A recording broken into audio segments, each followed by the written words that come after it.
দিদিকে বলতে ফোনে মিলল আবাসের ঘর পেল খর্দার দুই পরিবার। খর্দার বন্দিপুরে বলাগড় গ্রামের ঘটনা। বারবার পঞ্চায়েতে আবেদন করেও ঘর না মেলায় ফোন।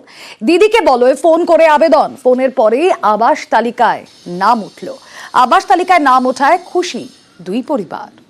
আমরা ঘরের জন্য অ্যাপ্লাই করেছিলাম ভিডিওতে, আমি আবাস যোজনার ঘর অ্যাপ্লাই করার পরে আমার ওটা কেন বাতিল হয়ে যায়।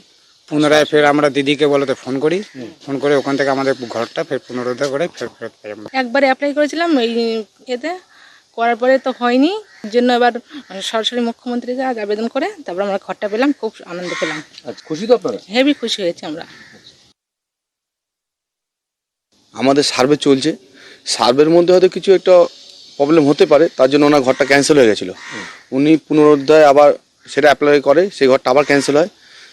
এনারা আবার পরে দিদিকে বলতে ফোন করে কমপ্লেন করে, সেই ঘরটা আবার কমপ্লেন করার পরে দিদিকে বলো ওখান থেকে কমপ্লেন করাতে আর সরাসরি ঘরটা তারা পুনরুদ্ধার ফিরে পায়।